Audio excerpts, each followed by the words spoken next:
Hello, it's fantastic to have you here with us for the first episode of the LAAGCast. I'm here with my buddies Max and Sam. I'm Wil, your host, and this is the first official episode of the LAAGCast, but you'll be happy to hear that after you've listened to this episode, we have a whole backlog that we're going to be releasing of fantastic, informative, entertaining video games, comics, and everything else. Right, guys? Absolutely, yeah.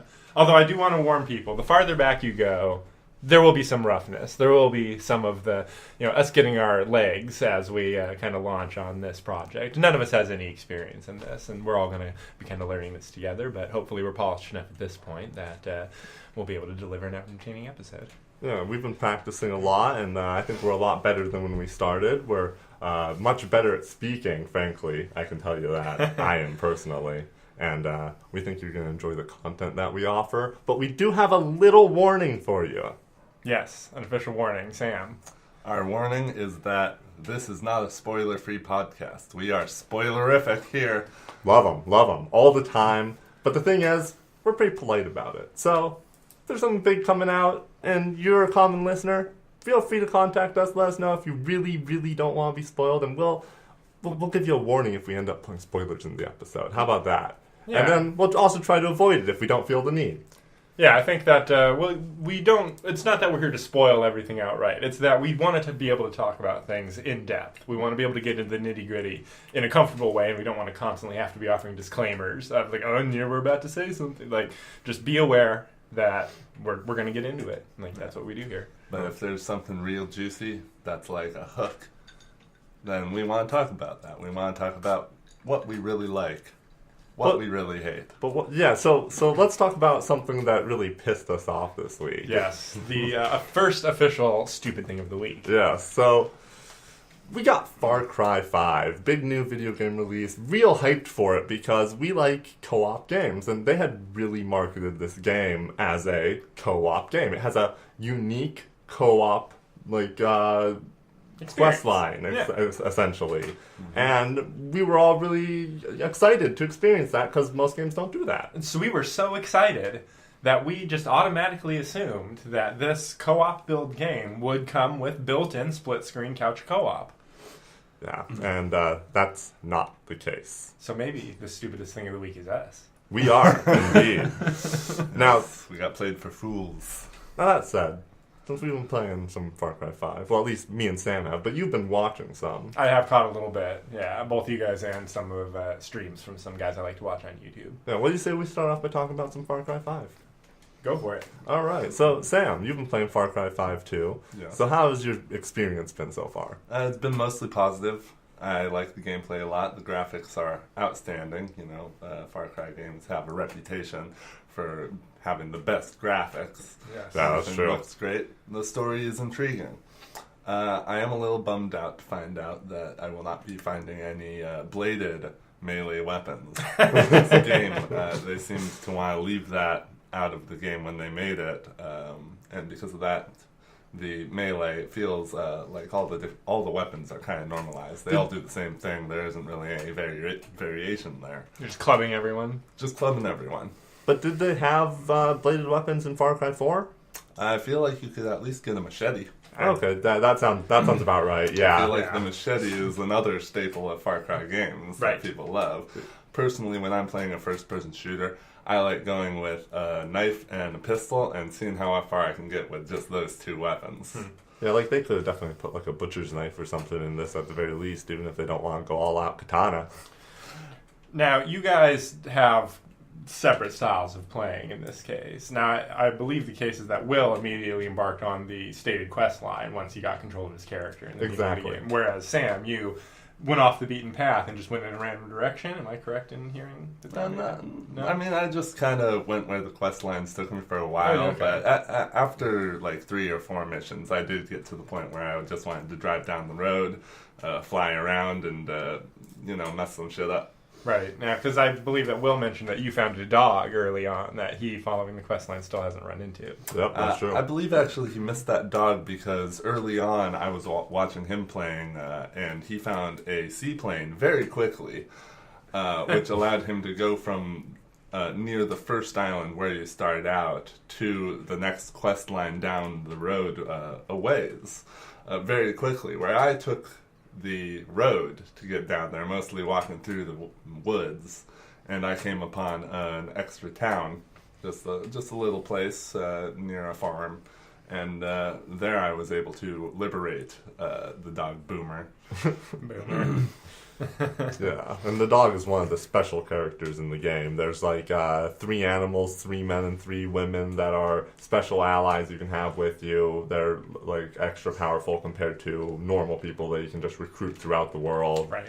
And they help you out. You can give them orders and stuff like that. And I don't think that was in previous games, was it? No, I don't think there was anything like that. In Far Cry Primal, you could have an animal companion that you could give basic commands to, but I think that's the closest they've been in the past. Yeah, but really, like, that's what this game is it was Ubisoft taking all of the things that they've learned from making their previous games, and they really did refine it into a nicer game. And as me and Sam were discussing, it feels a lot like they saw Breath of the Wild, and they're like, we need to make our game feel more free. You have the ability to just go and do whatever you want at any time, and they kind of aimed for that. The world itself is interesting thing, but I feel they might have missed a little bit just because it's kind of generic, and also it doesn't have that same, like, everything is an experience like Breath of the Wild does. But I feel that direction in the gameplay and in how the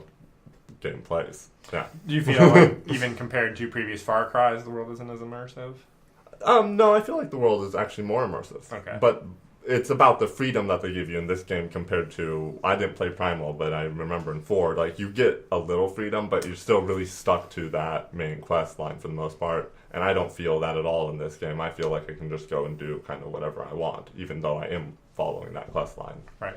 Yeah, one of the things that adds to that is it seems that after you've done enough stuff in an area, you have a meter that fills for the boss of that area, and it hits certain marks as you gain reputation points in that area. When it hits certain marks, the enemy comes for you. You don't have to get like a quest to go take out their place. They come to you, and I think the way that it works is they'll send you a message, and then the next time you die in a like way where you maybe could have been revived, they come and capture you. Huh, interesting. Is that true? That would be very interesting. I don't feel like I died in every single one of those scenarios, but I may have. Yeah, I definitely crashed the plane, and then all of a sudden I was captured, and I wasn't even in a fight with them at the time. And another time I definitely died, and they caught me. But then there was one time where I jumped out of a plane, and I slammed into the ground real hard, and I knew they were after me. But that time I didn't get captured. It may be that falling to your death is... no, they couldn't resuscitate me. That's funny. He's too far. Let him bleed out. Yeah. But the game does kind of have a difficulty to it. I have noticed that I'm dying a lot, and Sam said that he is as well. And so I feel like it's a good difficulty, though. It's not the kind of dying where you're pissed off because the game keeps cheating you and doing tricks and stuff like that. It's always, I could have done a little bit better. I could have improved my play in this way, and it's a learned skill, and I really enjoy that. Like, it feels a lot more skill-based than I remember Far Cry 4 feeling. Cool. No. Yeah. Excellent. So, I'll give it a high rating. We'll see how it is as I continue to play. Definitely going to continue playing, yes. Yep. Awesome. Yeah. So, what have you been playing, Max? Well, as a little sneak preview for next week, I did finally dip my toes into what at this point is a fairly old game, which is Grand Theft Auto 5. Yep. But I don't want to talk about that today. I want to talk about Bravely Second. All right. Nintendo DS, 3DS, whichever. So I finished it this week after, I want to say, I guess about 3 weeks total of playing. I want to say I was at 40 or so. Yeah, hours, I think that's what you 45. said last time around. Yeah. It was a lot of fun. It's got to be the most fun combat system. And the weird thing is that one of the things it reminds me the most of is Chrono Cross. Oh, wow. With the whole thing where at the beginning of each turn in Chrono Cross, you have like 7 points, and you could do a 1-point attack, 3-point attack, 5-point attack. Right. That's like the real basic version of what they were going for with Bravely Default, where they give you the ability to save up points and then expend them multiple times to do different attacks. Right. And the depth that you can get in this system is absolutely ridiculous when you start combining different job abilities together. You can do real easy hacks, like if you give yourself the ability to get an additional action point anytime your character suffers a status effect, then have one of your characters cast poison 3 times and then antidote on your party. Everybody in your party gets 3 additional points and doesn't have any status effects. Ridiculous. So you can just cheat yourself into more points, and it's just a lot of fun. I did start to zone out of the story near the end. Yeah, that can be a problem with those JRPGs. Yeah, it was not always the most entertaining thing. And there was so many interludes where the 4 characters were stopping in the tent to cook each other meals. And they were just all like short comedy bits about the 4 characters rotating and cooking each other meals. And that was definitely prime zone out material. Like it just didn't need to be there at all. I mean, it's definitely good for it to be there for the 12-year-old kids who are really into the anime crap. Oh, okay. Like, it's good for the people who like it, but the meat of this game is definitely the gameplay and setting everything up in just the right way so that no matter who you fight, you've got something for it. Watching you play, though, it's more like you have it in front of you and you're like pressing A on occasion. Most of the times that you saw me playing, I may have been grinding. Yes, definitely. In this game, there's this one particular dungeon you can get to where everything you can run into is undead. And this game has a battle chain mechanic where if you can beat an enemy in the first round, you can go immediately into another battle, and for every battle you beat that way, you get an additional multiplier to your rewards as well. Yeah. So I would just have in these square turn-based games, you can set auto battle to a certain thing. So I just have all my characters spam Phoenix Downs on the enemy in every battle, so you can get 4 rounds clean. That seems kind of like an upgrade on what you were doing last time around, where it's just like hope that they win the battle in one fight. Yeah, as long as you can get you guys hitting hard enough, you could do it the more manual way that I was, where it was taking 12 to 15 battles to max out the JP that you can get from the battle. But in this particular undead dungeon, it only took 3 to 4 battles before you could cash out. So I was able to very quickly level up all of my jobs and give myself the maximum amount of options heading into the end game. But how in this case did you keep your Phoenix Down supply up if you're using 1 at least per every battle? Because I was using a special ability that my characters had where you could turn any one item use into a use on an entire group. So it was 1 Phoenix Down for the entire enemy party. All right. And I would run around in the dungeon right next to the shop so that every several battles I could just replenish my Phoenix Downs. And I was getting way more money than I was losing. By the end of the game, I think I had like $1 million money. Awesome. And I could just easily buy all of the best equipment at the end game shop areas. I don't want to say too much about the finale because there's a lot of crazy metatextual stuff that happens. I mean, it's straight Metal Gear Solid, Psycho Mantis level, messing with your head and like the actual thing. Yeah. I know you were screaming some of those things out. It was very cool when the characters returned to the screen to talk to you, the player, as an integral part of the plot. Can't break the 4th wall. But I will say that this did stick to the Squaresoft classic trope of the second to last form of the final boss was far more difficult than the final form. Yeah, what's up with that? Yeah, that final form, excellent design, but could not touch me. I feel like I play a lot more games these days that actually do that, where they make the final boss some sort of a story-based, easy smash compared to something that's actually like a challenging final boss that you want. Like a come-down fight. Yeah, exactly. Like, hey, you're too excited now. You gotta slow down for the finale. And I do want to say that if you listen to our last episode, you'll know that one of my main criticisms of this game was that every character from the first game had shown up except my favorite, Ring a Bell. Right. But I'm happy now. Ring a Bell showed up? Yeah, it's great. He comes in as a 5th party member, the only time in the game where there's an extra guy doing his own attacks along with you while you're fighting a particular enemy. And he's now a member of like some weird interdimensional time police, since he's from a reality that doesn't exist anymore. All right, awesome. Yeah, so you got the best ending. Yeah. It was good, and I'm glad that it didn't repeat the Bravely Default thing of repeating the game 4 times through at least in order to get the true ending. In this one, it really lived up to its title. It only required a second playthrough. Well, all right. So, where do you place the game? Really good or okay? Really good. Really good. Not as good as the first, but no. only because of the story. Got Everything it. else is equal to or slightly better than the first game. Because you could get all the jobs you could in the first game. Almost all of the abilities you get are the same, but then they added a bunch of new jobs on top of that. Yeah. It was only a slight upgrade on the map. It was equivalent to like a DLC for the first game. But it relied very much on the plot of the first game to follow the plot of this one. You did mention that there was a lot of jobs last time. Did you end up finding any more jobs, or did you already know them all? Because you mentioned that they were kind of crazy, right? There were some pretty interesting jobs. I did get all 30 jobs that are available. That's in cool. the game. 30 jobs. 30 jobs. And I didn't use all of them. There's a few that maybe I leveled them up in order to get some of their abilities, but I'd never entered a battle actually as that job, intending to use it in any way. Got it. But like the summons, you kind of have to, once you get the summoner asterisk, you kind of have to run around the world and find all of the different summon monsters, and I wasn't going to do that. There is a little post-game content that I might play. There's a quest with 7 dragon bosses, and eventually you can fight the save game character, the red hat person with the fox companion, is the ends up being the hardest boss in the game. Nice. But I don't know. It may have lost interest. I don't know if I'm going to be approaching any of that post-game, especially now that I've moved on to GTA. New experiences, more fun. Yeah, exactly.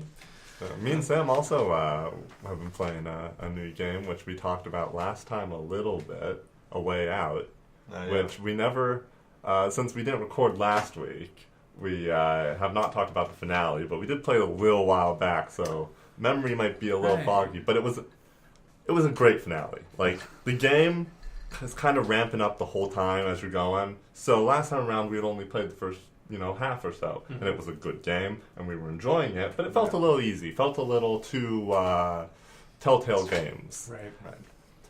And after playing the second half, I can say that this is a game that I would probably want to play again. Really? Yeah, just because, so, spoilers, because you kind of have to here. Yeah. The game takes this twist at the end, where one of the guys is a cop.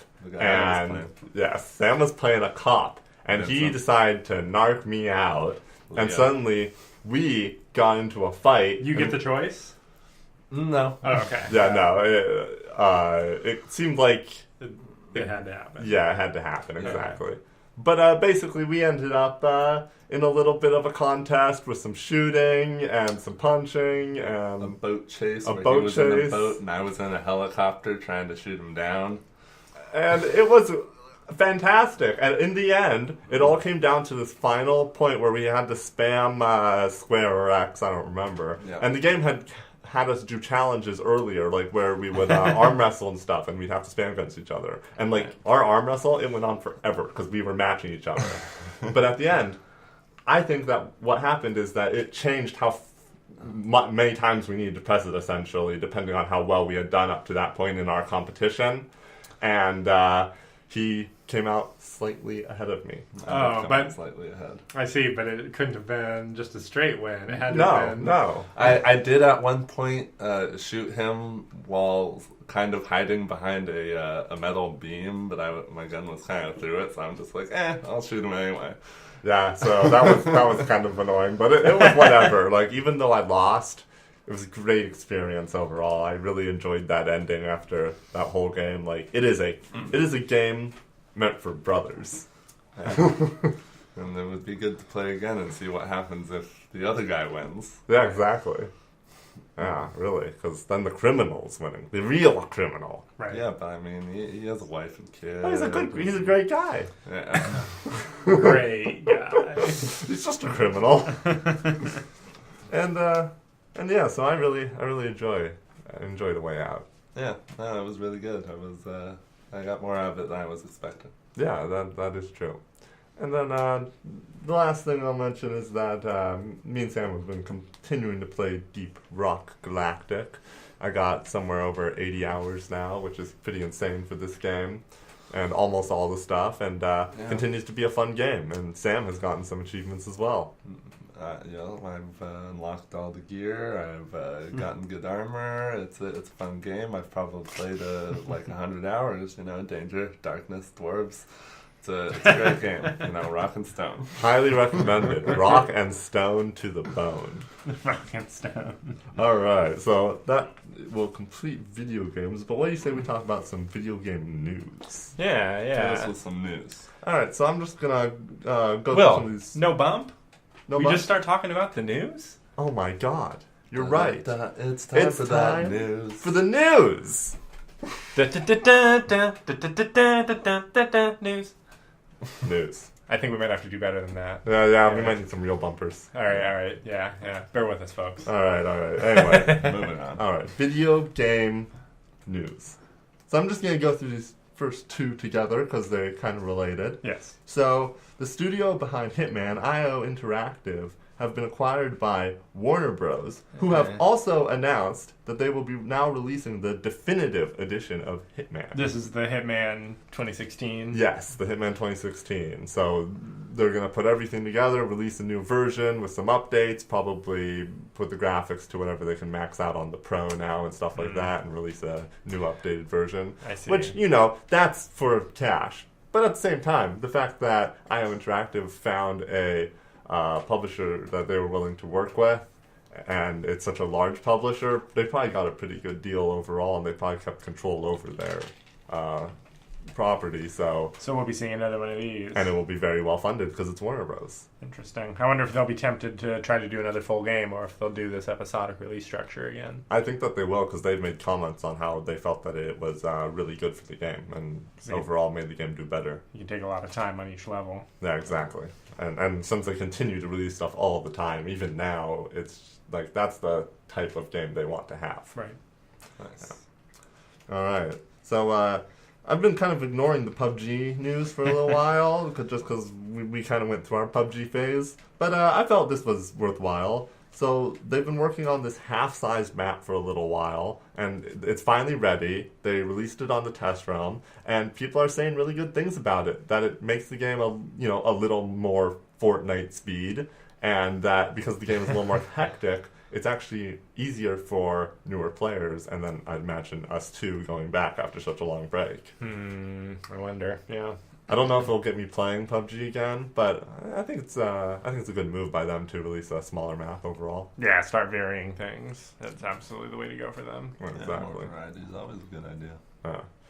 All right, so I love Chrono Trigger, and we talked a little bit a couple weeks back about when they released the PC port, and it was just terrible. Everyone hates it. The UI is awful, and they did this cheap Insta Photoshop automatic graphics upgrade that just did not look good. People were very unsatisfied. So Square Enix has officially announced that they will be adding in the option to revert to SNES graphics, and will be continuing forward to fix all of the other issues. They did not specify the other issues, but we know what they are. UI is the main one. Right. Because they got to get it off that phone build, whatever build is for the phones, because that's what they ported. Like, why do they even do that when they have perfectly good versions for the DS? I know, it's awful. And why change that pixel art? That pixel art should not be changed. It was made very specifically. Now, do you know if this game has any boosters like they do with the re-releases of the Final Fantasy games, like, changing battle speed, or the actual game speed, or giving yourself all the spells? As far as I know, they did not do any of that stuff. Because it's a straight port of a mobile game that probably didn't have that. Yes. Okay. But that would be awesome. Yeah. Learn all the text instantly. That would be a great boost. Make all of the different time portals available immediately off the bat. That would mess with the story too much. Yeah, but it could be fun. It could be fun. I just want the thing that's like, push this and your characters are all level 50. Push this and you have maximum money, No, that's great. I love Game Shark codes. Yeah, that too. That'd be fun. Yeah. So, in stupid things, Metal Gear Survive is now available for under $20 from Amazon already. In the future, children will insult each other by saying, "You're Metal Gear Survive." No, you're Metal Gear Survive. Oh god, yeah. would be This great. game will go down in history as like how to kill a franchise so badly that nobody even observes it. Yeah, I cannot wait for the juicy tell-all to come out about what went on behind the scenes of creating this game. Like, was it an intentional nuke job by the publisher to insult Kojima? Was it an intentional nuke job by loyalists to Kojima working in the studio still, who wanted to make sure that they showed the publisher that this game would be crap without Hideo Kojima? I know. Like, there's so many amazing possibilities. How did this happen? How did this get approved? And right after Metal Gear Solid 5 it's just so good. Yeah. It's a great game. Yeah. It's very odd. It's kind of like they released the that first version or first half of 5, and then they released the actually good game, and it's like, why did you release that first thing? What was the story behind that? Yeah, that was making $20 on what we have finished. Yeah. Yeah.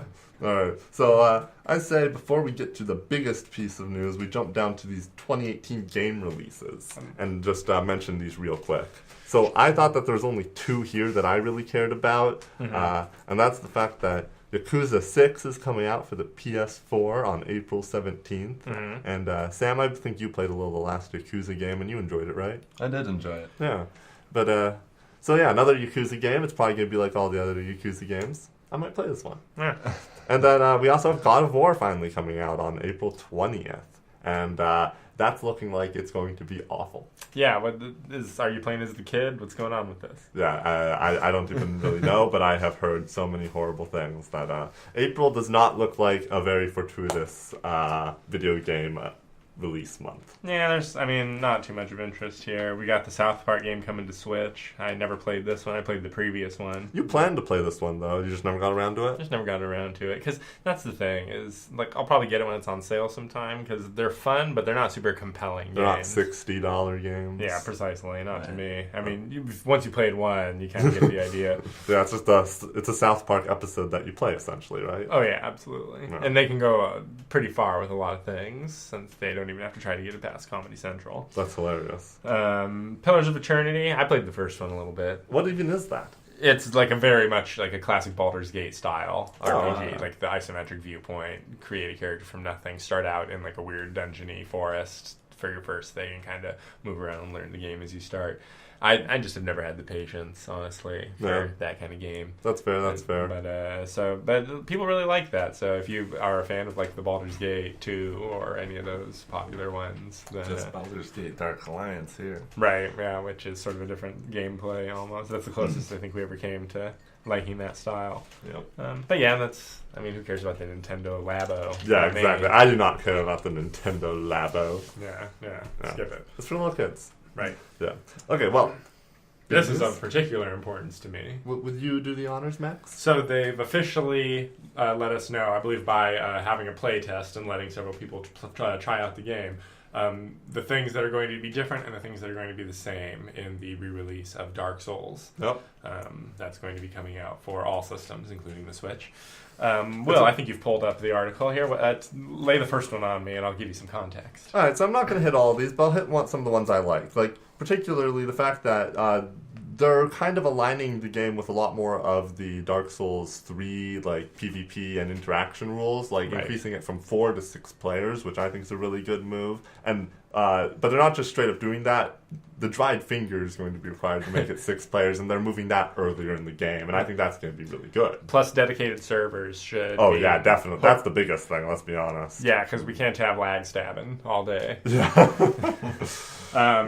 They have a couple of particular, ease of use things they've added are in the original Dark Souls. Whenever you were offering an item to like an altar, it would only let you offer one at a time. Oh, so yeah, whenever right. you needed to offer 10 to 30 humanity to the Spider Queen woman, it would take a really long time. And they've added the ability to just roll it up to 30 and give them all at once. Yeah. The other thing they've added from 3 is the ability to just hot swap your covenant, which is is very controversial because in the original, it was a very complex covenant system where you had to go and find whichever person would give you the covenant. And if you wanted to join another covenant, you first had to find a way to go and cleanse yourself of the first covenant. Otherwise, you would break that covenant and start getting people after you. And now you can just sit at a bonfire and change it, which I'm a fan of. I like that. I like the fact that it's bonfires as well. I think that's real good. Like, so you can't just like hot swap like when you're playing Dark Souls 3. Right. Which always felt a little weird. I don't want to be this covenant anymore. I want to be the opposite. Right, yeah, it's still a little more restrictive, but it's a lot more ease of use. Yeah. And the thing, though, that's the biggest disappointment to most experienced players is that they did not add in omnidirectional rolling, from which 2 and 3 both have. Oh. Well, you can roll in any direction when you're not locked onto an enemy, but if you're locked onto an enemy, you can only roll forward or back or side to side. You know, the thing is, when I play Dark Souls, I don't roll that much. Like, Well, it's not like Dark Souls 3. Not as much. Not as much. That's true. But you're right. Sword and board is much more viable in Dark Souls 1, but still, especially against some bosses, you make your life way easier if you've got the rolls down. So it's not a huge thing. They're maintaining the integrity of the game as it was in a way, but it is a little disappointing to not have a little more freedom of movement.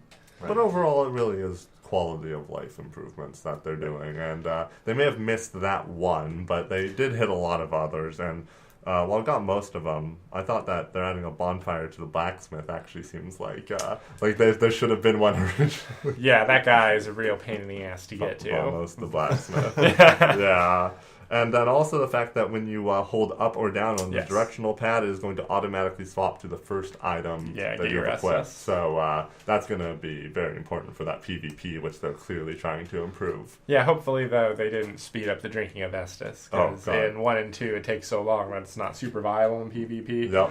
And that's one of the more annoying things about 3, honestly, is how difficult it can be. Estus chuggers, how they can literally go through all their Estus no matter what you do before you can kill them. Exactly. I know exactly what you mean. It drives me crazy. Yeah, make it more punishable. Chuggers. So, good stuff. Yeah, I'm looking forward to it. It's supposed to come out early May, right? Late May, I think it's the 25th.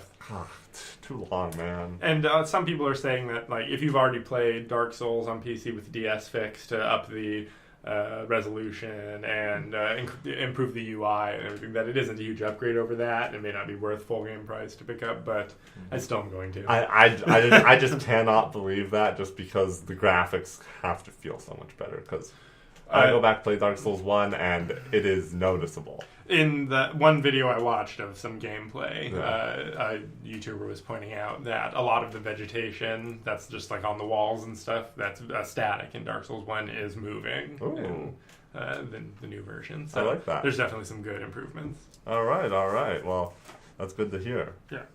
All right, so I think that about covers it for video games and video game news. So can we get a bumper for television and movies? Max. TV and movies. TV and movies. No movies this week. No movies. We'll just get that over with real quick. Expect that a lot, folks. Yeah. We don't get to the theater that often, and this is definitely the thinnest section of the show, but not always, because we sometimes will stack stuff up. But most often, this is the one to only have like one thing. Well, sometimes there's a bunch of new sci-fi shows coming out at the same time, in which case we can fill it up. But if Love there's our not sci-fi stuff like that, and go back to our earlier episodes if you want to hear us go through basically the entire first season of Star Trek Discovery. Yeah, and the Orville. And the Orville. Yeah, that's true. Yes, and the Orville. Very true. Yeah. So that's a nice little gem hidden in the backlog. But now we are watching a brand new show currently coming out on a weekly basis. We've seen 3 episodes so far, and that is Ash vs. Evil Dead. Yeah, Ash vs. Evil Dead. Season 3? Season 3. Season 3. 3 episodes into Season 3. Yes. Right. How are you liking it, Sam? I think it's pretty good. I don't think it's quite as good yet as the previous 2 seasons, but towards the end of Season 2, I kind of lost a little interest for a while and had to go back and watch it again to get the whole thing. But it's been pretty good so far. Season 2 kind of climaxes with the demolition derby in the arena, and then it just keeps going. Right. Yeah, so now in Season 3, the goal is to up the ante every episode. Which it kind of always has been, but this one seems to be taking a different approach. Start at the highest and see if you can go higher. Right, and kind of dial up the wacky a little bit, if you ask me. Yes, A that little is bit true. more wacky. Which I like. I do appreciate the wacky. I am definitely a wacky guy. Yeah, this episode was one of the ones written by, I think it's Ivan Rainey, is one of the brothers who writes but doesn't appear in anything. Right. Not to be, it's not Ted, I think. But he wrote, I think, the first episode and the Demolition Derby episode. Oh, wow. And then this last one, which I gotta say, the fight scene of this episode, the main one, taking place in the coffin with the body of the just right when the coroner mentioned, or the funeral home director says that, we reattached the head to the body, and Ash is like, dun dun dun. Yeah. You're like, okay, No. we know exactly where this is going. That's true. But I really like him being in the coffin and like shining the flashlight down his feet, and there's nothing there. Yeah, where the hell did that body come from? Oh man, those Deadites, such assholes. Yeah, really.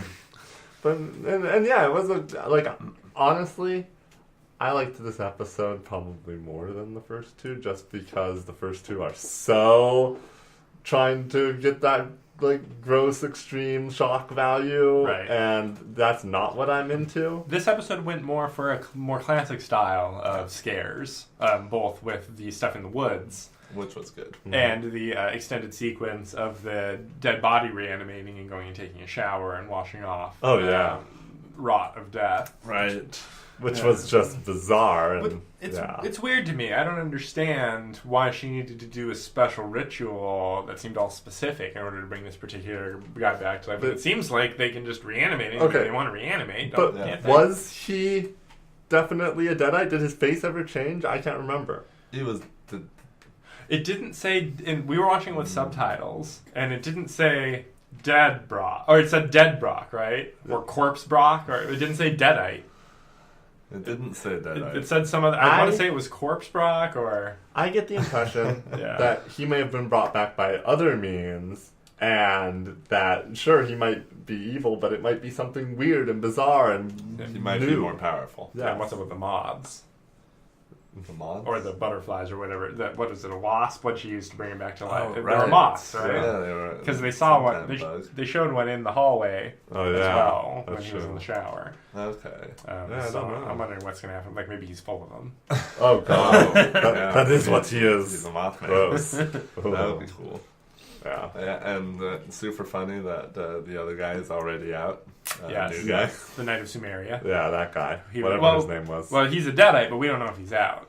He just disappeared. Oh, yeah, that's true. Yeah. And we should mention Ash's daughter, Brandy. What do we think of her as a character? No, I think she's mostly a tool for to show us how Ash is completely unprepared for fatherhood. Yeah, I less of a character and more of a, as he said, a tool for the show's plot. Yeah, I guess she hasn't had too defined of a character yet, other than having a punk friend, I guess. Who's not dead. Right, but just the fact that she would be the kind of person to have a punk friend, I guess, is the key to her characterization. She's a pot-smoking, foul-mouthed bitch a little bit. That's true. We haven't seen that in the last 2 episodes since all the shit went down. Right, she's but, just crying. That's true. She could become more of a normal But the line of Normal. normal character for this show. Yes. more Ash-like, if you ask me. That- She's that- been I can exposed see to that. so much horror. Yeah. But the line of the episode, surely, is Ash crawling out of the coffin and saying, everybody grieves their own way.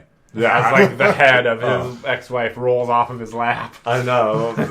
He could not make anything worse for himself. And he just sits down. And puts the picture that has now been destroyed Oh. to the point where the picture now looks more like the Deadite Deadite corpse and puts that back on top of the coffin. Awful. Nasty. Just Nasty. awful. It's no wonder she ran out.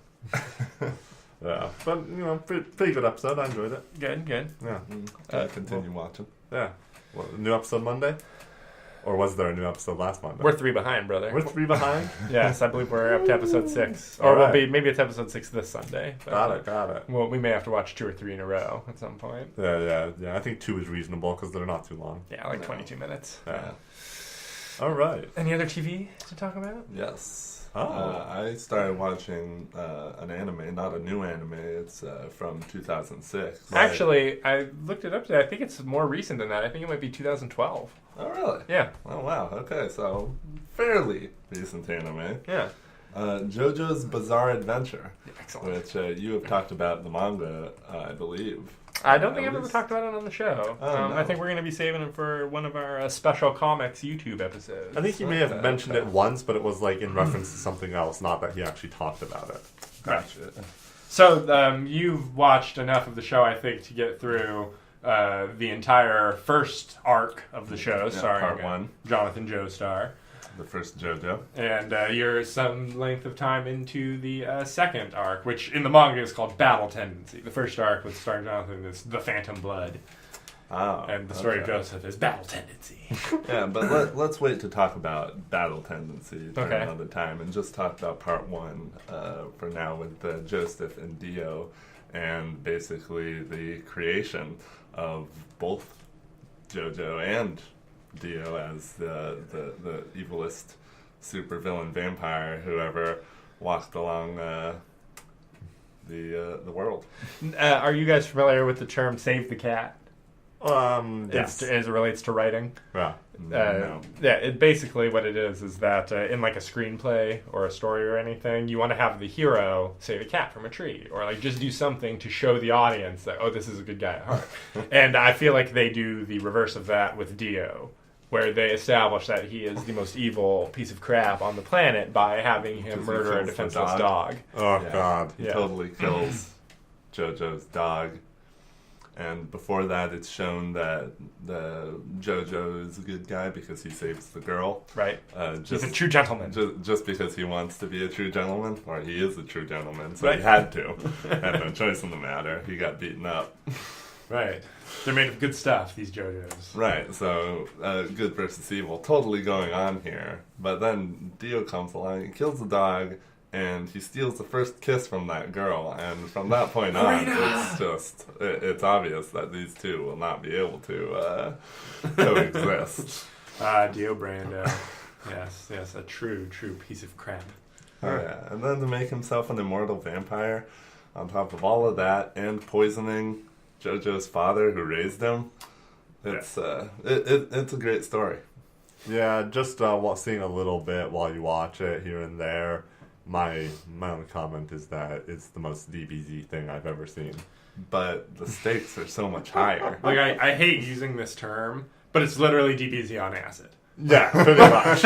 And they, yeah. it's already that in the comic, which is black and white with the occasional, like, 4-tone colorized pages. Yeah, that's cool. The show goes full Technicolor constantly. Yep. Like, it gives everybody neon hair colors, and you'll get reaction shots where it looks like they just threw, like, a bunch of cans of paint. It's just, it looks excellent, and their use of music is second to none. The music is just fantastic. Like, the creator is a huge fan of American and British rock, and constantly names his characters after American and British rock bands. And then the show has reflected this by incorporating excellent music from bands like Yes. Right, the end credits is always Yes. If you're familiar with Great the song. right. If you're familiar with the to be continued memes, Yes. then you'll know what we're talking about. Yeah, To yeah. be continued And it's memes. always funny when they're yelling out Speedwagon over and over. Like, Speedwagon? That's a person? Robert E.O. Speedwagon, oil magnate, former street thug. Yes, Speedwagon. And then to have part one of a multi-part ongoing story end with the death of the main character and his wife going away with his baby in her belly, pregnant, I should say, Yeah. is just fantastic because, that kind of story doesn't happen. It's more like a Greek myth. Right, you can set it up in such a way where you can avoid that thing that so many serialized stories fall into, which is that your character is not immortal. Yeah, that's true. Yeah. That's very true. Yeah, the main character could die. Like, he could die, and it could take an entire generation before any chance of him being avenged comes forth. Yeah. So I did check, and the show aired from October 5th, 2012 to December 23rd, 2016. There you go. So yeah, it is a fairly recent show. Right, and I believe it covers the first 3 volumes of the manga. And from what I've seen, the first 2 arcs, the Phantom Blood and Battle Tendency, are almost verbatim adaptations from the manga. They leave very little out and added very little, right down to copying quite a few shots directly out of the manga. So, I hear that when they start adapting the 3rd part, it gets a tiny bit more Dragon Ball Z adaptation style, where they start adding in like filler, like things that take a couple pages from the manga are now taking up a whole episode.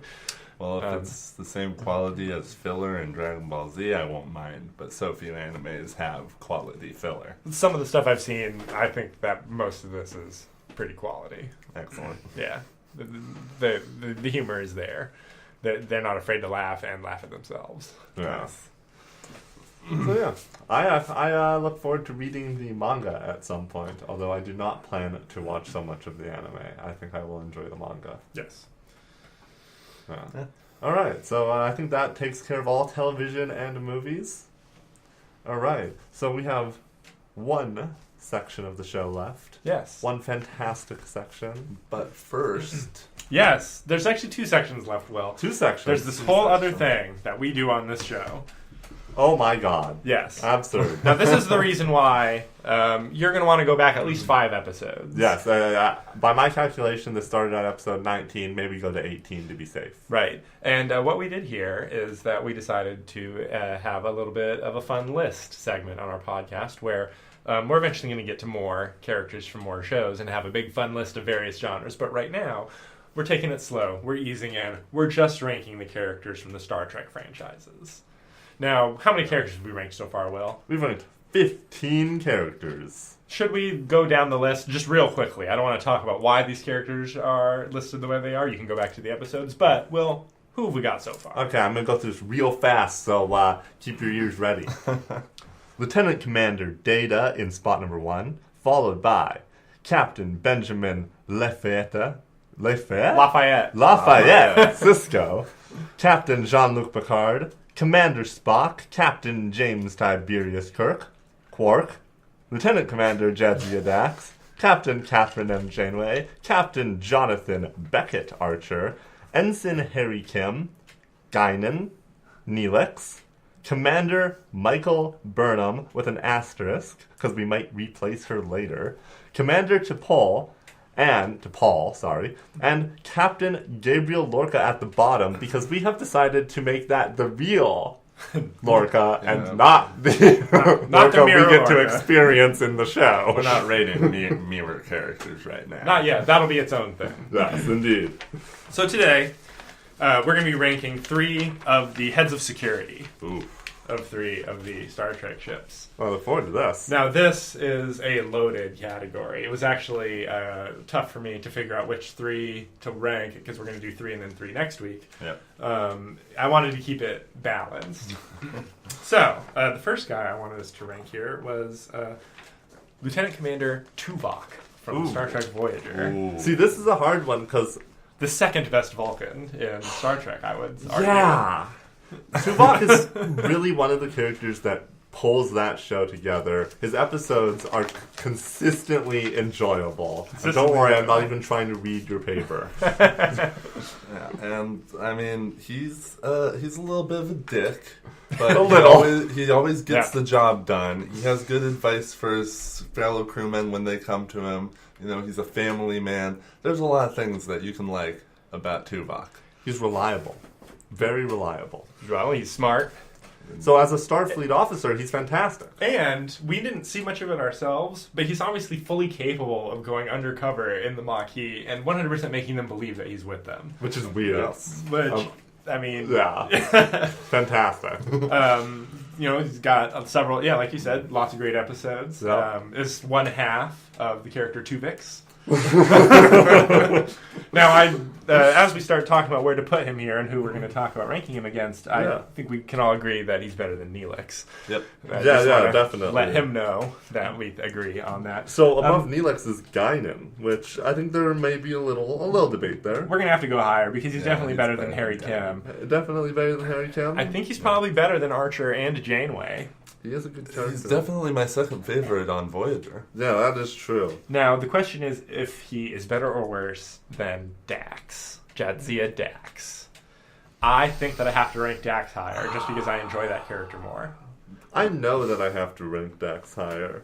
And I think that spot between 7 and 8 where Dax and Janeway collide is where a lot of people are probably going to end up flooding in. Right. Is Janeway the exact middle of our list right now? Maybe. Like, Well, actually, yeah, she is the exact middle of our list. And I think that she may happen to remain there for a while. I That's actually, interesting. Janeway, I guess Archer, I would say is tied for her because Archer is like straight and narrow. He's like one length of Starfleet officer. Cut it off here for me, please. He's the Honda Civic of Starfleet captains, all reliable, you know.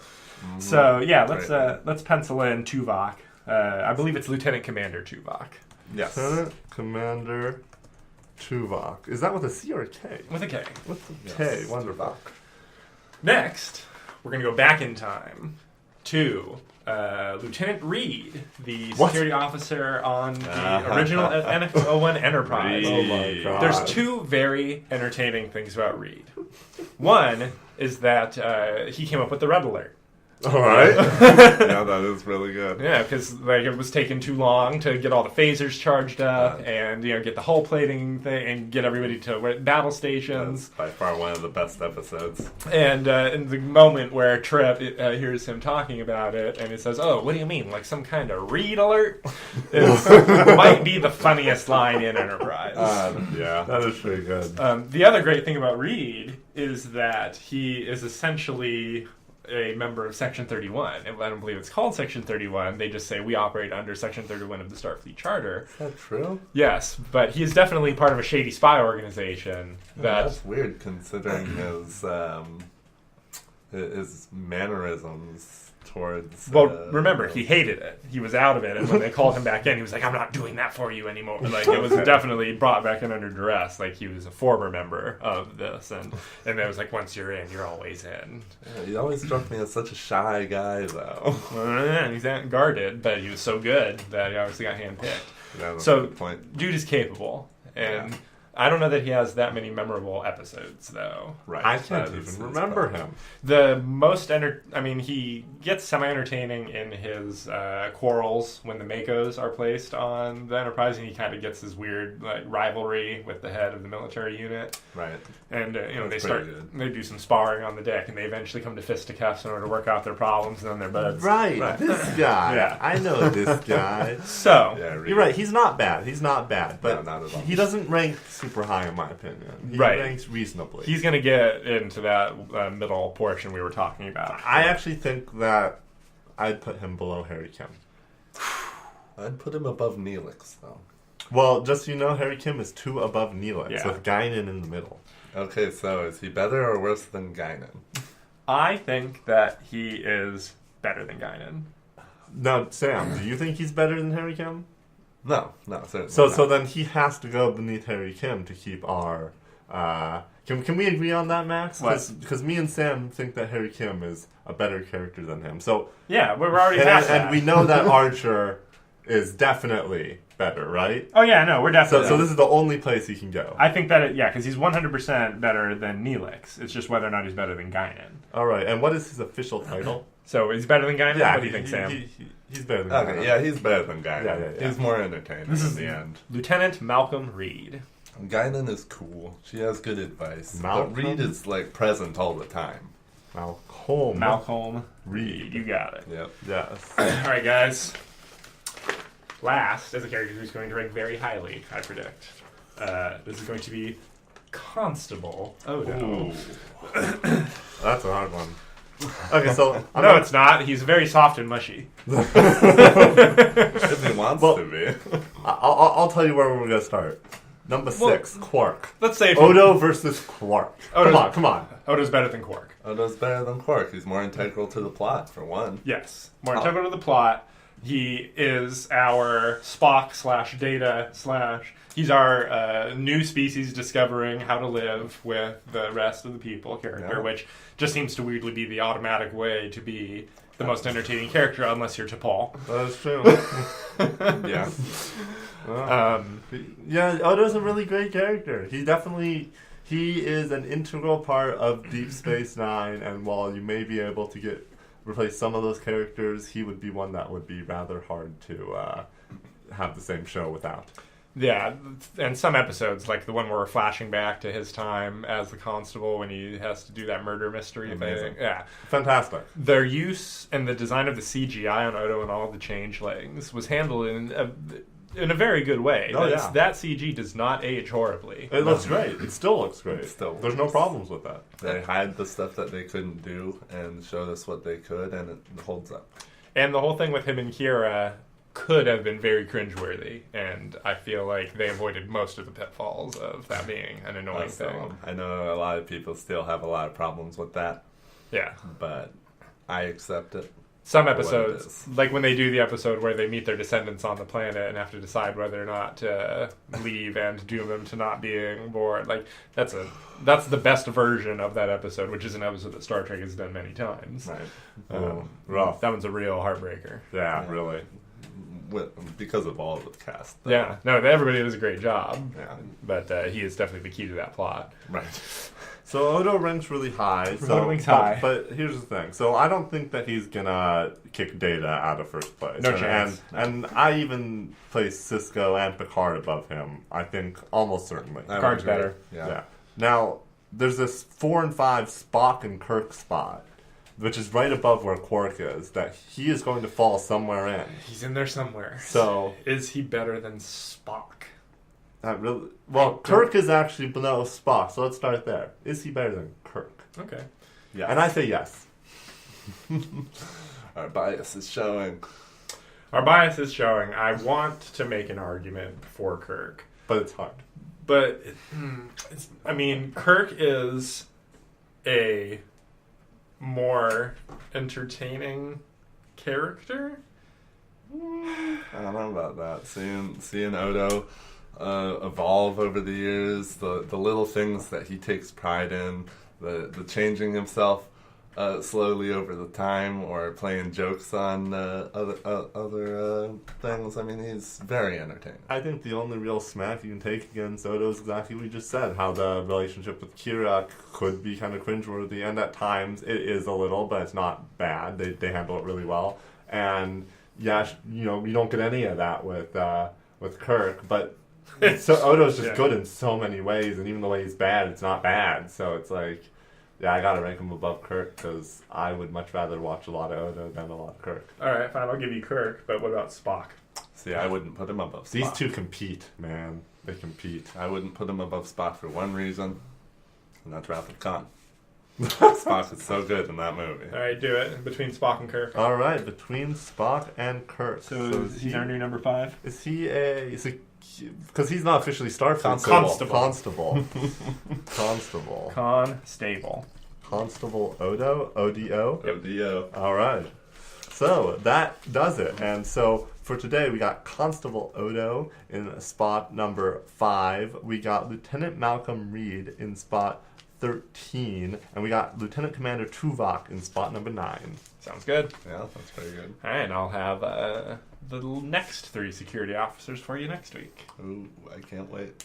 Yeah, a couple good ones in that. Alright. Alright. Now, we actually have just one section left to the show. It's going to be fat this time. We've had a couple of weeks for stuff to build up. This is the good one. This is the one with the content. Alright. Comics. Comics. Alright, who wants to go? I think Will should go first. Yeah. He's got a big stack to get through. I was thinking, how about I do these 3 real quick? Let's do. And then we do. Let Sam have a little. Alright, sounds good. Alright, so we read. Me and you both, I believe, read 2 issues of Bizarro vs. Superman. Yes, that's true. With Boyzarro, heavily featuring Boyzarro. Yeah, I love the name Boyzarro. And this is parts 2 and 3 of a 3-part, so we did talk about issue 1 a couple of weeks ago. Yeah. So I'm going to skip mentioning too many of the plot details and just mention what I really like about this, which is that as I read more and more of this, my brain phases out all of the Bizarro speak, and I read it more and more like it's just written naturally, and I go back to reread it in the Bizarro speak. Right. And what I found happening is that I would then get into somebody speaking in a regular phrase, and my brain would sometimes still be doing the Bizarro thing to it. Yes. So this is a very cool thing. Like, it happened mostly in issue in the third part of this crossover, not so much in this one, which I thought was a fine chapter. But not the best part, but it was entertaining. Right. But when everything kind of hits the fan, it's a little more entertaining in part 3. But I do love, I gotta say, Bizarro, Damian Wayne as, like, sort of a poofy, like, polite, mustachioed gentleman. I love him. He's fantastic. And sometimes it feels like he's not even speaking Bizarro. Like, right. He knows how to speak like the normal humans when he wants to. Because regular Damian Wayne is always a contrarian, and he's always, like, against everyone else. So this one is, like, super friendly and helpful. Yeah. But the plot of this one is essentially that Superman comes over because Bizarro had jumped into his world, and he needs to come and deal with Bizarro Superman's family issues, essentially. Yeah, something weird's happening on Bizarro World. Yeah. So he comes over here, and he punches Bizarro Superman out into space, and basically the comic ends with the round, the square... The cube planet that is the Bizarro world. Nice. Begins to transform into an orb, and then it kind of has this very strange ending, which is very mysterious. Yeah, that's the Legion of Fun. The Legion of Fun. Yeah, they've captured the Injustice League, or whatever the Bizarro Justice League is called. Yeah. All right, and then this leads into a fantastic issue, in my opinion, actually. I really enjoyed this issue. Yeah, we're winding down the run with Patrick Gleason and Pete Tomasi on Superman since Bendis is coming! Bendis is coming. But every issue. Yeah, but it's going to be too bad because this whole run by Tomasi and Gleason and various other artists has been just spectacular. Some of the best Superman stories of the modern age, for sure. Oh, definitely. And so this comic, it's basically just a big fight, but there's a fight going on up in space between Superman and Bizarro Superman, and basically Superman's trying to tell him, you need to be a good dad, and Bizarro Superman's like, be good dad. Right, which means no. He's not a good dad. And it's a big all-out brawl between the Legion of Fun and the Bizarro Justice League, and there's a lot of funny jokes. Oh, there's a lot of funny jokes. It's very funny, and then you get... and then they break your heart. In order to end the battle, Superman comes down with Bizarro Superman, and they essentially give a little mixed speech of sorts, where... in the end, Bizarro Superman acknowledges that his world is dying and he's not a good father. Actually, not a good father. He's not trying to say he is a good father. Yeah. And he leaves Bizarro. He gets in. It's an inversion of Superman's origin stories. That the adult Bizarro gets into the rocket and rockets away from the doomed world, leaving his son behind to die. Yeah. And but then, out of a portal out of nowhere, a hand reaches out from Superman to bring Bizarro through, and he grabs him right as the planet is being engulfed. Or whatever's going on here. Yeah, imploding or engulfed by the sun or whatever. It seems like there was multiple different destructions going on at once. But overall, great comic, and because Bizarro came through now in the future, are they going to continue this, or is there just going to be something else that is going to have a Bizarro in the normal universe? I think we have a few more issues of this run left. Okay. Not for sure on that, but I don't think this is the end of the end. At the end, there's some sort of other... I'm assuming the unveiling is the part of this run, and not the unveiling of Bendis. The unveiling of Bendis, oh no. If this was the end, it was a nice ending. Maybe Bendis will do something with Bizarro. Probably not. Bendis likes to throw out a lot of things and kind of give it a fresh start. All right. So we'll see how that goes. Well, I hope he keeps Bizarro, because I like Bizarro. We're all hope. I mean, heck, man, a lot of people are worried that he might even keep Jonathan Kent. Well, not last, but last for while I'm talking right now, we got this Batman, Catwoman, Poison Ivy, Batman number 43. Yes. Which, also the end of a 3-issue arc. Also the end of a 3-issue arc, and it's a good comic. It's kind of a talkie, and I feel like it's not super interesting, but it's an okay comic. It just kind of concludes the story, and the story was interesting up until this point, so you give the comic a couple extra credits, but the whole comic is just literally 2 conversations going down at the same time in 2 different locations. It ends up being sort of a weird coda to the War of Jokes and Riddles, where, like, Poison Ivy, who was barely in that, but I guess was super traumatized by what happened, and they do one of those, let's convince her to turn good because she has won. There's no way for Batman and Catwoman to win in this world that she's completely taken over by everyone. So they literally, they free Harley. Yeah, they free Harley. This book does seem to bring in the popular thing where Harley and Ivy have some kind of relationship, and Harley is able to convince Poison Ivy that maybe it's time to go good. Yeah, and best thing about this comic, in my opinion, is this page where I actually stared at it for a little while because I thought it was really interesting. Yeah, Bruce jumping out of the window and landing safely, wearing his hospital jammies. Yeah, exactly. Maybe from 5 stories up on the hospital, he jumps out the window. That man has conditioned his legs. Yeah, really. And so they ended up convincing Ivy that she needs to give it up, and they let her know that she had thought she had committed a bunch of murders. Oh yeah, that's nice. Beginning that she wasn't actually responsible for, so takes cool. a big load off. Yeah. That's real nice. All right. Well, Sam, how about you talk about a few? All right. Well, I read issue 2 of the most recent Moon Knight run. Actually, issue 189 of Moon Knight, but yes, issue 2 of the Max Bemis run with Jason Burrows. Yeah, and I thought this was a very good issue. For one thing, the villain in this episode is very awesome. He's the Truth. Yes, the Truth. And he seems to be able to just with one touch get people to start spewing what to him is the truth, or propaganda seems to be what it boils down to mostly, along the lines of humanity's perverse. Genocide is the comeuppance we deserve. He essentially turns them into mutant SJWs. That is hilarious. With bleeding eyes. Yeah. There is no creator. Undoubtable. Love is a contrivance. Undoubtable. Whoa. Yeah.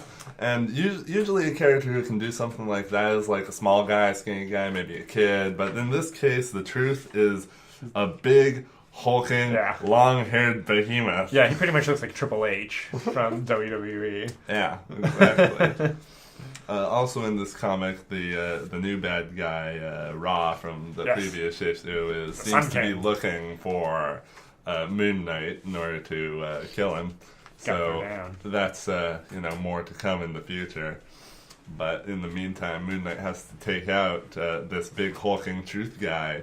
And he doesn't have the easiest time of it as Jake Spector. So Mark Spector. Right, sorry. It's Mark hard Spector. to keep straight. It is hard to keep straight. That's why I wrote down that in this episode he unleashes Jake Lockley. Right.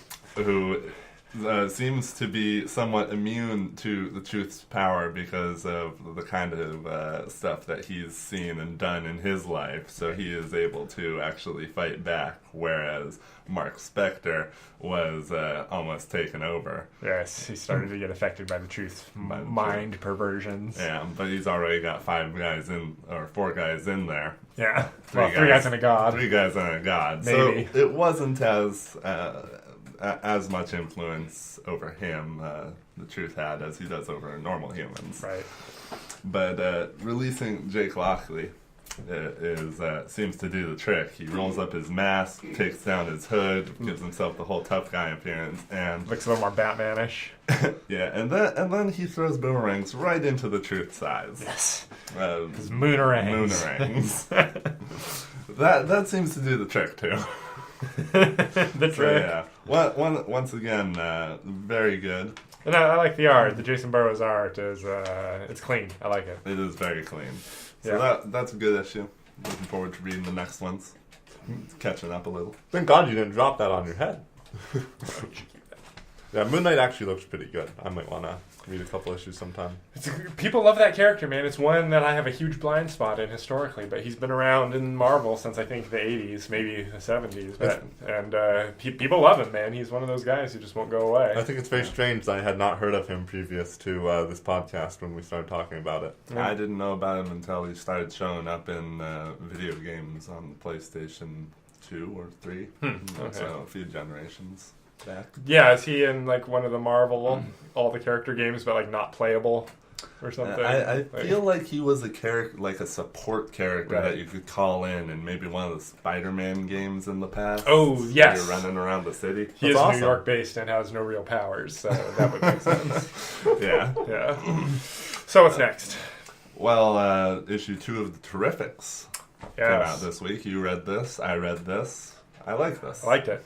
Yeah, this is drawn by Ivan Reis, written by Jeff Lemire, and I really like Jeff Lemire. I just finished reading his 12 issues of Thanos, which was pretty entertaining. Nice. And he's delivering here. The guy does good creative stuff. Yeah. But so far, it's been mostly set up with our team being formed in the Dark Multiverse. Right. And in this issue, getting out of the Dark Multiverse for now. But stuff's still happening to them. What's funny about this issue, we can talk about more, but I want to skip to the end, Yeah. is that it's funny that this faux Fantastic Four book has introduced essentially the same plot line that has been introduced in Marvel 2-in-1 with the Inhuman Torch, which is at the end of this issue you find out that the being in the Dark Multiverse together, the 4 characters are now linked to each other and have to stay together, or their world starts going haywire and they start like erupting with Dark Multiverse energy. These Right, waiters and need to pulled stop back talking. to each I know, right? Yeah. That is the substance of this issue. It's mostly just the characters talking and trying to figure things out, escaping from the Dark Multiverse, and then finding out that they're stuck together. Yeah, we do get the origin of a Phantom Girl is her name, I believe, and the reason why we're expected to know who this character is, but I had no idea who it was in the first issue, is because I'm pretty sure this is a member of the Legion of Superheroes that's being brought back into this continuity, since there hasn't been a Legion book at DC for many years. Right. Yeah. Though I don't think they refer to her as that. They seem to be referring to her as Linya. I'm almost certain that this is Phantom Girl, but I may be wrong. There may be a correction coming up in future episodes. No corrections. We're always right. But yeah, we get some good Plastic Man, and there's a great 2-page spread when the god that they're inside of, or the giant alien, I guess, starts to wake up, and they're like deep in its rib cage. Oh, yeah. And then he chases them out of the Dark Multiverse, and they're only able to close the portal just in time, which ends up cutting off His the enormous giant's fingers. which could easily be big enough, I should say, to crush, a regular human. Yeah, those are all just fingertips, basically at the end of the fingernail, and those are basically like Volkswagen Beetles. That's great. And Plastic Man is always entertaining. Oh, yeah. So Love definitely Plas. want some more of that. Old Eel O'Brien. Oh, yeah. So, Mama named Emil. Terrible. How dare she? Will, would you like to give me go one. on to another one? Give me one more. I got the Thing and the Human Torch, and this is issue 5. Yeah, so if we'll recall, last time, Thing and Human Torch are on a parallel universe where everything but the Earth they're on has been consumed by Doom Galactus. Right. They're on this adventure because the Thing lied to Human Torch about Jean and Susie? No, about Reed and Sue. Reed and Sue. Yeah. Right. Being alive. Right. Which they actually are, but they don't know that. Right, yeah. Yep. Guys, spoiler alert, Marvel announced Fantastic Four are coming back in a few months. No surprise there. Yeah, written by everyone's favorite writer, Dan Slott. Oh, God. He of the Straight Poop. Yeah, no, please. Peter Parker. Please, no. No more Dan Slott. Anyway. Yeah, so anyway, this comic basically starts off right there where we got Ben coming in to slap this version of Reed, who is just a major wussy. Yeah, he's broken. He's a broken man. Yeah, he's a broken man. The thing that annoys me about this issue is that now we're 2 issues into this part of the arc, and they're so slowly teasing out what happened to the Human Torch of this universe. They just will not freaking tell us what happened to the Human Torch. Like, oh, you don't know? Oh, he didn't tell you?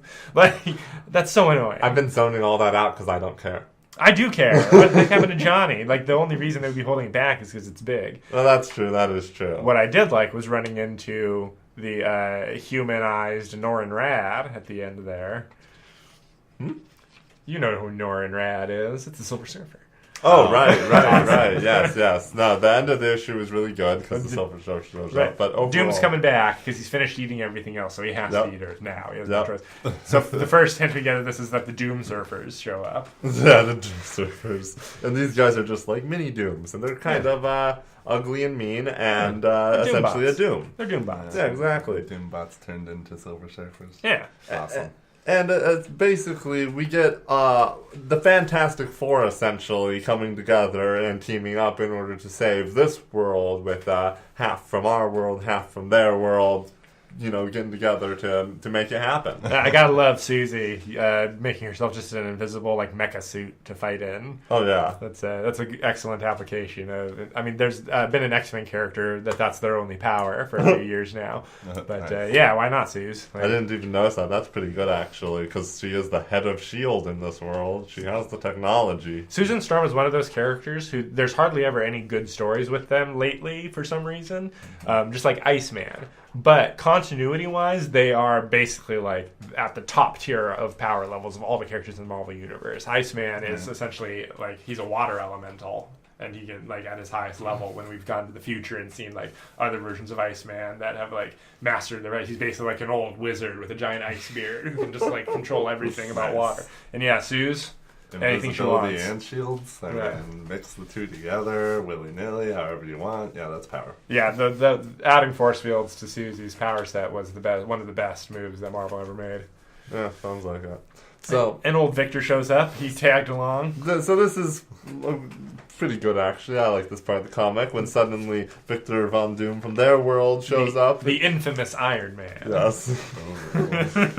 He followed them through the portal, and he offers to assist in taking out this world's gigantic Doom. Yeah. And so now we got this team up between Doom and the Fantastic Four Doom in order and to Reed. save the planet, and that's when we get to the end with Ben going to, Ben and Johnny going to recruit the man himself, as you said. Norin Rad, who for some reason is living with Emma Frost. Yes, the Silver Surfer.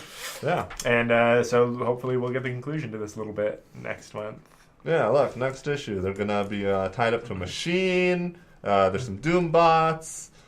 Yeah. I think that's Doom. No, that is Doom. There's definitely two Dooms. Because this one does specify that he stole Galactus's power, so it seems like the big form isn't actually his body. It's going to be he's in some sort of little cradle. Okay. That's where he's jacked into the giant body. Is going to be my guess. Got it.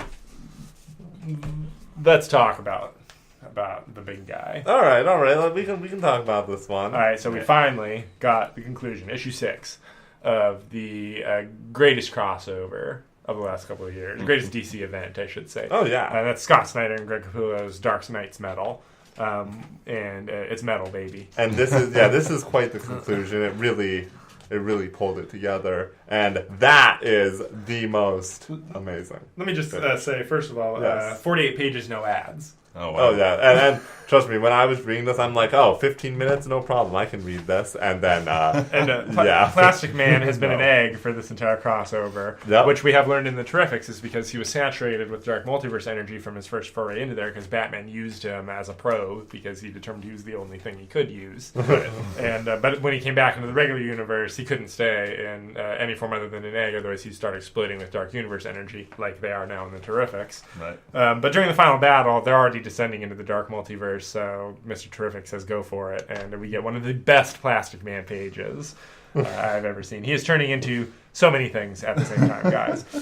One of his fingers is not a chainsaw, it's a skill saw, which I enjoyed, along with a claw-tooth hammer, and some sort of wood grinder, I believe it does actually say on the previous page what that one is. That's it. Okay, Doc, hold on. A bulldozer must be what it is. Form a dinosaur, a bulldozer, a damn shark, anything. On his other hand, he's got a T-Rex holding a baseball bat with its tiny arms. 2 sharks, some sort of alien with horrible teeth, and what looks like a dragon. Yeah. And it's. Don't forget the baseball bat. I did. The bat. Oh, the you T-Rex did? wielding Sorry, baseball I was bat. holding the bat. And I would guess that this is more of a dark universe energy manifestation that he has sort of like octopus tentacles all coming out of his back. Yeah, really. Yeah, And, he doesn't look like he's having the best time. He looks kind of in pain. And he starts grinding the hell out of some bodies, man. It kind of feels like he comes to save the day. He's definitely a trump card in this situation. Yeah, I had no idea he was so powerful. And He didn't, probably. another great page, which is when the events of the Wild Hunt issue play out. The Ultima Thule shows up with the various Batman that they recruited to assist in the fight from the other multiverses. It looks like we've got Dark Knight Returns Batman. We have Vampire Batman. That looks like it's probably going to be classic Batman or perhaps Gotham by Gaslight Batman with that collar. Although, with that collar, that very well could be White Knight Batman. And last but not least, the Soviet Batman from Superman Red Sun. Nice. Whose parents were murdered by communist forces, so he became a weapon of the insurrection. Ooh. And they hop down with some monkeys and join the fight. Yeah, the monkeys. That's what I'm looking for. And regular Batman and Superman from our multiverse have found some 10th metal, which is one better than 9th metal. Which is just, of course, they're going to go that route. Now, of course, 10th metal, or Metal X, or Element X, is the metal of the New Gods of New Genesis. It's, I believe, what Mother Box is made out of. And they fashioned some wicked armor out of the 10th metal. Yeah, really, it is some nice armor. And when they need to fly up to face off with Barbados and the Batman Who Laughs, Superman offers Batman a ride, and Batman says, "Nah, screw it, I'll just punch one of these Joker dragons in the nose and ride him up there." Yeah, and the Joker dragons are so bizarre. The Joker dragon, man, yeah. And all the Justice League, they get their fancy armor, so we get Aquaman looking like straight up like Thor. Yeah, but basically what's going on here is that they're kind of making their fight back, but they're still having some troubles. The whole Earth is still already being sucked into the vortex at the bottom. Like, they're in the dark multiverse, and there isn't a way out according to the text. Theories, yes. But Barbados, eventually, Hawkman manages to come to his senses in his giant forager form, and he comes out and delivers a strong blow to Barbados, which shakes everything, while Batman manages to get into the room where the Batman Who Laughs, and we finally get the revelation. I was wrong. The bandaged-up figure that they were keeping secret was not Nick Suotan, the Universal Monitor, but in fact, the original Over-Monitor, who's not been seen since the Crisis of Infinite Earths, the original event. That's how they get you. Yeah, well, apparently he's reformed now since the last multiversal crisis, and they're going to drop him, the positive matter monitor, along with the anti-monitor's brain, combined with the Batman Who Laughs himself, made out of dark multiverse matter, is going to create just a horrible, horrible reality bomb that's going to kill everything. Because if they can't win, they're going to make sure that you can't win either.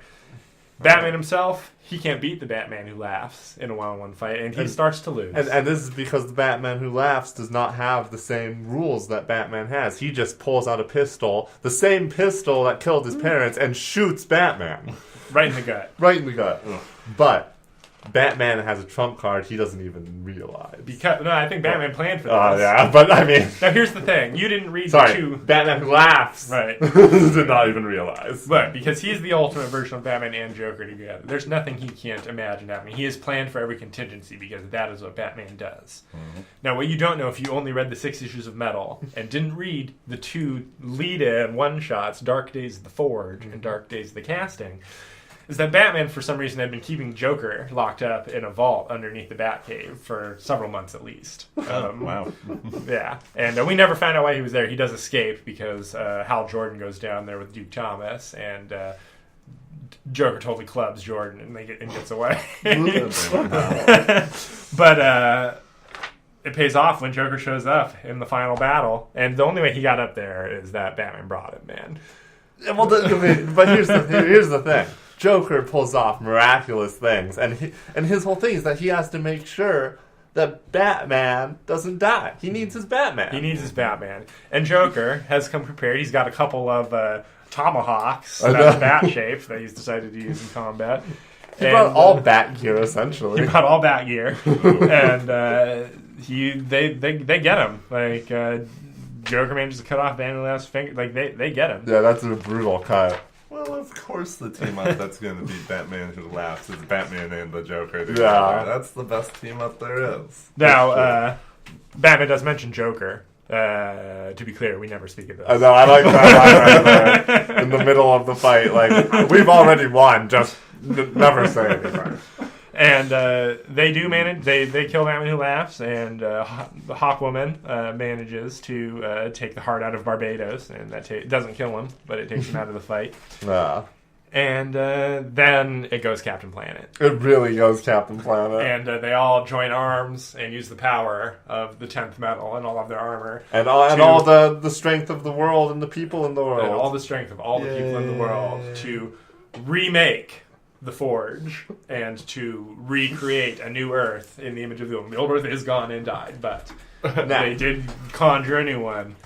And things are all hunky-dory now. Now, Max, what comes next, I feel you're probably really excited about. Now, two things happened when they recreate the energy wave that recreates the Forge. Yep. Or, I'm sorry, one thing happens. And that is that the Source Wall is destroyed. Now, the Source Wall is the wall at the edge of the universe that keeps all of the rest of everything out of other universes, all the other universes, everything else out of the main universe. They're a little pool of water with a dam, and if the dam was destroyed, there's a huge ocean out there. That's correct. Yeah. So now, Earth, or the entire DC universe, I guess that universe is now it's a fishbowl that's been dumped in the ocean, yes, as it says in the comic. So there's some serious crazy things coming in the future, which is leading into the next big DC event, No Justice, which is also by Scott Snyder. It looks very good. Darkseid joins the Justice League. And Starro, the giant space starfish. Bizarre. Cool. So that should be interesting. Yeah. The other thing that happens at the end is that they have a nice dinner. In tuxedos. Drawn by, Nice. I think this is Mikkel Janin, and this is the person who's drawing the Batman book right now. Okay. So it's a bit of a switch in art styles. I do feel like it looks pretty good, though. Yeah, no, I love his guys in tuxes. Like, he makes Superman and Batman look very different. Like yes, that is Batman. Yes, that is Superman. Yep. Hal Jordan is still a dick and won't wear his tuxedo jacket. He's got to wear his flight jacket. But Martian Manhunter gets officially re-added to the Justice League finally. Oh, thank God. Right. And they do a little bit of a tease for upcoming events and other titles, and they show us a little tease of some of the big creatures that are probably coming from the other multiverses now that they're in the ocean. And they have a little dance party. They pay off the thing from issue 1 where Damian and Jonathan had a little punk band. Is that Swamp Thing? That is Swamp Thing. Awesome. Of course. And we get Damian and Jonathan are performing along with Alfred on drums. Alfred, he's an old man. He does not have the speed or coordination. Alfred is an ex-SAS soldier. Oh, yeah, that's true. He is a soldier. Yeah, you tell me Alfred can't keep a beat? He makes the best suits. And they're playing punk, so all he has to be doing is hitting the drums as hard as he can. Yeah, if they're playing punk. Yeah, and the nice little dance party, but while everybody else is enjoying the party, the Trinity, Bruce, Clark, and Diana head over into the side room where Batman's drawn up the plans for the Hall of Justice, straight out of the Super Friends cartoon. Nice. Yeah. And that's good. And that's metal. Yeah. And, Baby Darkseid. Remember Baby Darkseid? He was Batman's weapon. Oh, yeah. Pulled him out of bed and said, "I've got Baby Darkseid. I'm not afraid to use him." Because this book was metal. Yeah, no. So that was a real good comic, and that little comic holds a lot of information about the future of DC. I think so. Now, I think there's a few things we should hold off on until next episode, because we're running a long time here. That is true. But I think we should leave that for next. Leave this? Leave that. Let's talk about these, though. Let's cap it off with a couple of big pluses. All right. So this week we've had two Venom comics in different universes. So that's two different continuities of Venom going on at the same time. Awesome. Absurd. Weirdly, these are supposed to be taking place all in the main Marvel universe. There's no alternate reality thing that's technically happening. But that's fine. I very much wanted to tweet the creators after I read these issues and ask them whose story comes first. Right. Yeah, really. But yeah, let's talk about Venomized first. Right, so Venomized, this is, I believe, part 3 of the Venom, and, oh, that's interesting. This follows the continuity of the Venom and X-Men alternate universe crossover, because it's an alternate X-Men universe, at least, right? Nope. Because they're kids? No, that's just those are the X-Men from the past who have been brought into the future. Whoa. They've been brought into the future. Got it. Okay, but maybe they're from a different multiverse, actually. We're not sure. Yeah. But anyway, in this comic, the X-Men with Venom are racing back to Earth to warn Earth of the incoming poison threat after they went to the planet of the Clintar, the symbiotes, and found out that all the Clintar are gone. They've all been kidnapped by the poisons. Yes. And the poisons seem to be using them as some kind of weapon. Towards what end, we don't know. But they keep shooting powerful people with symbiotes. Now, the little backstory on the poisons, because there was a previous crossover called Venomverse, right before the current Venom launched, right, where they introduced us to these characters, where we had our Venom go on an alternate reality adventure and meet the poisons in another reality. Now, the thing about the poisons is that they are symbiote eaters. They need to find a symbiote that's already attached to a host, and then attach themselves to it, and then they get into their perfected form, and whatever the host body of the symbiote was is consumed fully by the transformation. And this is what happened to Jean Grey in the in the X-Men crossover bit. Okay. So these poisons show up on Earth, and they've got big guns, and so they send Cable and X-Force, and the guns are shooting symbiotes at people and infecting them with symbiotes that have been genetically modified to be unremovable. They are seeding the planet for consumption. They are. But while that does seem like a good plan, it does power up the heroes with some extra symbiote abilities. Yes. And doesn't seem to sway their ability to be heroes with any mind control or anything. So we're getting a lot of heroes who suddenly find themselves with symbiote suits, like Thor and Hercules and all kinds of dudes. Iron Man. Spider-Man gets his classic black suit. Yeah, which is interesting. They hit him with a symbiote, and it's like, I guess it found the extra little bits of symbiote that were left in Peter's body, and so it created a symbiote for him in the same style as his original Venom suit. That's what I wonder. I wonder if what they're actually implying is that when a symbiote takes its initial form, it actually pulls it from the mind in some way, like it adapts it to your personality.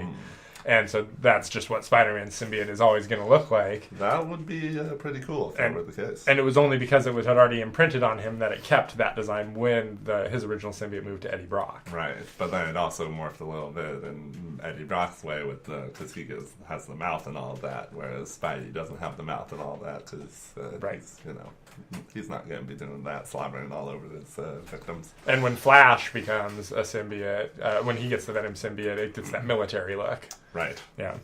Yeah, because he is military. So good action in this issue. Good action, and towards the end, Venom and the X-Men do get back to Earth to find that most of the place has already been turned into symbiotes. Yeah, most of the targets. And the poisons seem to want to go after Cletus Cassidy because they're worried about him. Above everything else, they're worried about Carnage. Because in the Venomized crossover, he was the secret weapon against the poisons because since his symbiote is a mutant, I believe it couldn't be consumed by them. The Carnage symbiote is a mutant? Yes, because it is combined with Cletus Cassidy's blood.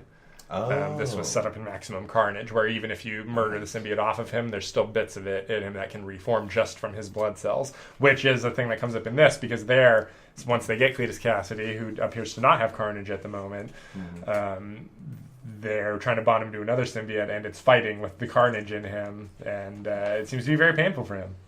Yeah, well, that's really cool. I didn't know that about Cletus Cassidy. It's been too long since I've read Maximum Carnage. Yeah. But, that's fairly awesome. But I thought slightly more entertaining than this was the latest issue of the Venom Solo, which it's crazy for me to say because Mike Costa, I can't believe he's delivering, but he's delivering. Yeah, well, here's the thing. This issue was very entertaining, but on the other hand, it only took me about 10 minutes to read it. Super short. Very short. Yeah. But this one gives you a nice page of Carnage with the old offspring symbiotes of the past. That turns out to just be a bad dream Eddie's having. Right. Love those old symbiotes. And so he goes out to clear his head to run into the Shocker, who is hilarious in this issue. He is just such a bumbling idiot. See, when modern Marvel makes villains into dummies for no reason, it's really, really cringeworthy. Shocker has always been a joke. Yeah, but now he's an idiot and a joke. Right, no, yeah, that is a shake. So when it's well done like it is in this, it's much more entertaining than when they're turning a usually smart character into a dumbass. Yeah, well, just the fact that he scares the symbiote, and which runs away, I guess Eddie passes out. Yeah. And, yeah. Only to run out onto the street after stealing some jewels to get hit by a car, just a random driver, and then get taken to prison. It's just comedy. Pure comedy. I thought he was going to do away with it and open a cat sanctuary or something. Right. For some reason he wants to open a cat sanctuary. Crazy All people, right. they love cats. Yeah, with his jewel store heist money. And then this one goes on to have Eddie run into, what's her name? She has a name? Claire Dixon. Right, Claire Dixon, who he seems to know. And she's trying to take him in. Yeah, if you'll recall, I had mentioned that in the lead into Eddie Brock getting the symbiote back, the previous thing was that he was on an anti-symbiote task force that had been going after Carnage. Yeah. And she was another member of that task force who supposedly was killed during that last run-in with Carnage on the island where he was attempting to summon Cthulhu, the evil demon god. Right. It was a Nettie weird keeps series. mentioning in this that she was supposed to be dead, and she waves it off with, oh, you've known people who were supposed to be dead. But I was thinking it was somebody in disguise, maybe Carnage himself. But now it turns out that the Venom symbiote is pregnant. Yep, it's about to spawn. Oh no. So more symbiotes. More Venoms? More symbiotes. Yeah, more symbiotes. And that's awesome. Wow. Very entertaining. Yeah, I like that Mark great Bagley issue. art. Yeah, it was really good this time around. You know, I'm consistently surprised that there's so much Venom that you end up bringing when it feels like Venom isn't one of those comics that comes up so often. Venom's having a major comeback, man. Yeah, Like, man. we People are like Venom. we're fully into this little 90s renaissance, and Venom is a big part of that. Yeah, because So, we've yeah. had a good 4 or 5 weeks of Venom now. Yeah, and this Venomized series is weekly, so we're going to get one every week for 5 issues. Not bad, not bad. So is that I don't know, how long are we? Should we go a little longer, make it an extra long first episode, or... you know, we're just about an hour and 40 minutes, and I think that's a pretty good length for a first episode. Alright, I think so too. All right, so Will, tell them where they can find us online so they can give us some feedback on this. yeah, we got to make sure that you guys can contact us because we're learning. You can let us know how to do things better. We are very open to constructive criticism. Think of us like clay. You can shape us with your words. But we might ignore anything you say if we don't like it. Just remember, somebody else is always sending us the opposite, so, you know, gotta weigh our options. But anyway, so you can find us on Twitter at _LAAG. That's LAAG with 2 A's, so it's LAAG. That stands for the League of Above Average Gamers. We should That's mention us. that. I don't think we ever mentioned that. We should definitely have mentioned I that. think I said this is the LAAGcast though, so they knew not much. But anyway, so _LAAG. Then on YouTube at LAAG Entertainment. And if you want to send us an email, send it to lagentertainment@gmail.com. You can send us feedback, you can send us comments, whatever you'd like. You can just say hi. Send us bumps. Yeah. We need bumpers, clearly. Yeah, we'll do our best on that, folks. Yeah, we got something in the works. I think you might like it. Yeah, and then also, soon enough, you're going to be able to find us on Libsyn, SoundCloud, and then eventually iTunes. Probably LAAG Entertainment, assuming it's available. Cross our fingers. Yeah, yeah. And so that does it for our podcast. Thanks for tuning in, and come back next week, and we'll have some brand new comics for you, more on FarCry5, and you'll just have to tune in to find out what else. Bye, folks. Thanks a lot. Thank you. Bye. Thank you. Bye. Thank you. Bye. Thank you. Bye. Thank you. Bye. Thank you. Bye. Thank you. Bye. Thank you. Bye. Thank you. Bye. Thank you.